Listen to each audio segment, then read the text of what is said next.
Hello everybody, welcome back to the channel. Project C1. It's failed, it's MOT, but it's not the greatest list of failures. What we do have is a bunch of something and nothing, a little patch of welding. We have hazard switch inoperative. These things are known for it. See my other video up in the top corner when I actually changed the switch. Turns out it's gummed up again, so I've cleaned that one off camera. It's not a big deal. If you do want to see how to do it, Tim's done a good video on his Stupid Bloke Stupid Videos channel. Go look at that, link in the description. As a result, hazard warning lamps inoperative. It's kind of a given. Indicator switch inoperative. I'll show you what's happening with that in a second. These things are prone to that as well. There are various videos on YouTube I've had to clean it. I'm just going to replace it because I have a new replacement. Not a big deal. I'll clean the original in a different video, but that's not a today job. Headlamp aim too low. Not a massive deal. I'll just get the garage to do that before they MOT it next time. Body component insecure offside front wheel arch liner. When I did the front panel in a different video, I just forgot to attach it again. So I've got a plastic clip. I'll just push that in. Job's good. That's a 1 second job to fix that. And structural suspension component mounting prescribed area excessively corroded, significantly reducing structural strength offside rear outer sill. There's a patch about that big, that's about 3 inches square, something like that. It's rotted through, it's got a hole in it. It's not a drama. We'll weld that in a different video as well. But for now, we're going to replace the indicator switch, and while I'm at it, I also have a wash wipe stalk from a Toyota Auris.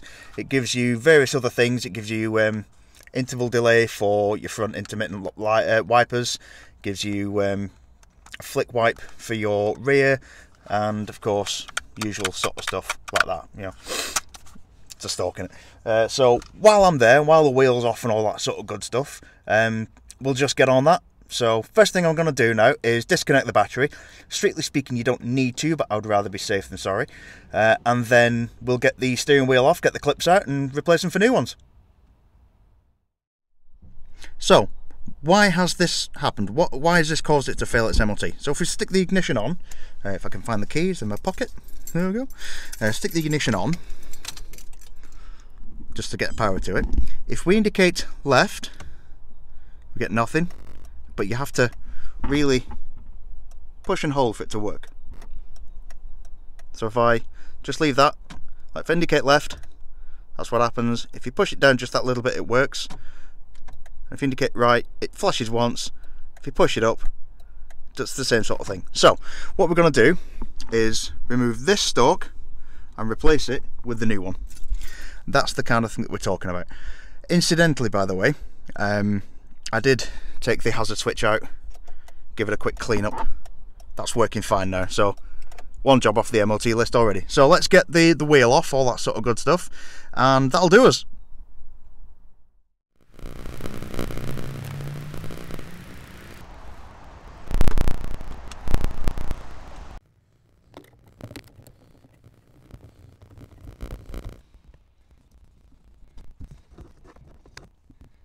So the next bit now is to take the airbag off. So in order to do that, on either side of the steering wheel, just here, there is a T30 screw. Now that requires a T30 piece just to undo.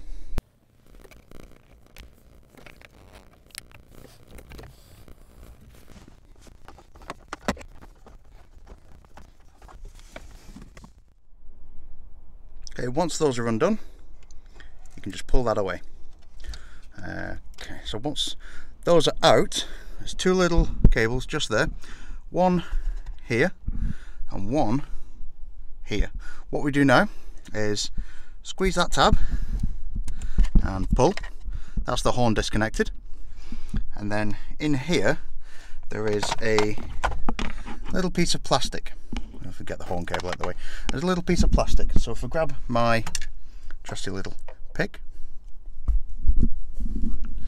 and that under there, lever this piece up if we can. Come on. lever that piece up, and then that should just pop straight off the airbag like that. Okay, so that's your airbag released. That can sit down there for a little while. Now what we need to do is that will go through that gap in a moment. There is a 19mm nut there, so I've got my trusty impact gun, and we're going to take that off, making sure that the wheels are facing dead straight ahead. So let's make a start on that.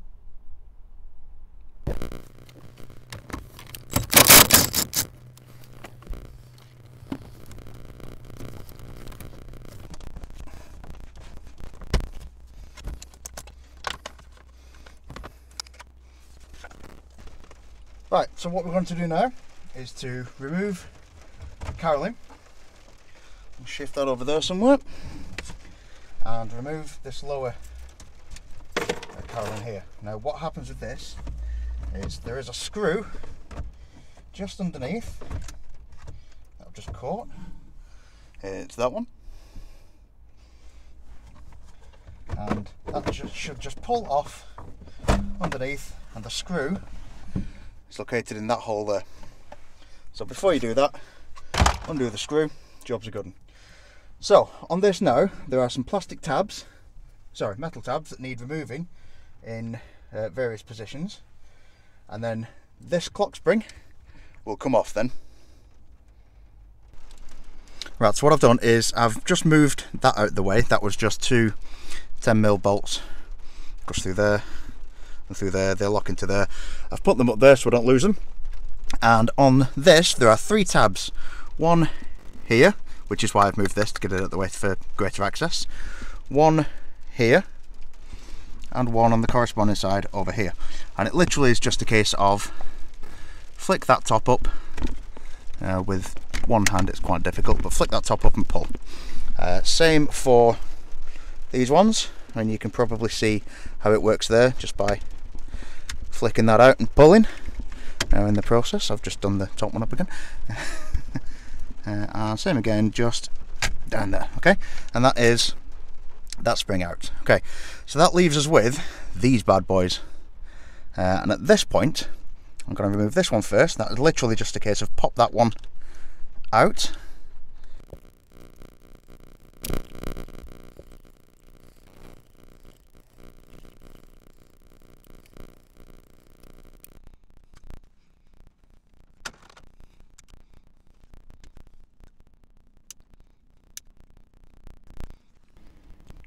so as you can see now it's off, it's in my hand.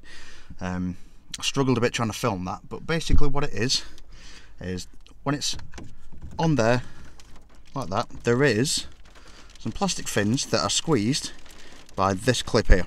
Okay, now all you do is get a pair of pliers behind it, grip and squeeze like that, and that'll just rock off, you know, so you pull and all that. Now I'm going to take this off and I'm going to put it on my new replacement piece the correct way, and the reason being is that the new one came with a massive great big clip and it looked a bit stupid. In fact, I'll show you. The state of that. They're not the same, so I decided that this one is going back on and that one is going in the skip. So that is going on there. I'll do that off camera because that requires two hands, but yeah, and then that should just go straight back on there, plug everything back in, job's a good one.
Now then, that's all sorted. Let's see if we can get it to work. So the rain you can hear at the moment is actually hailstone. So let's flick the key, and you know what, let's start the engine.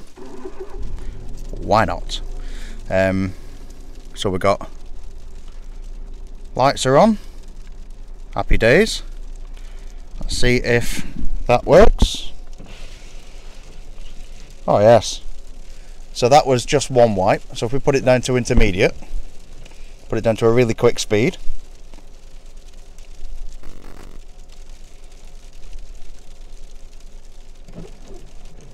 there we go, and turn it up to a really slow speed. Sorry, I got those the wrong way around, never mind. So that works. We'll put that onto normal wipe and then fast wipe. Fantastic. Let's see if the window washers work. And they do. Brilliant. Let's have a look at the rears. Okay, that's pumping fluid. Now at this moment in time, I don't actually have a rear wiper. So let's go and have a quick look at the motor turning, because it's not got a wiper blade on it. So as you can see, that's going permanently now. Let's change the setting and see if it changes down to intermittent. Right, well that doesn't seem to have worked. This is turning as you just saw, but it's only on permanent wipe. So the intermittent wipe doesn't work. The only thing that I'm really bothered about with this really is the fact that, you know, if we take that off there, is the fact that if we push that down, that gets an intermittent wipe. And that's what I like about this, because you can vary the speed. So although it's not quite as successful as I wanted it to, that's a good little upgrade, that I like it.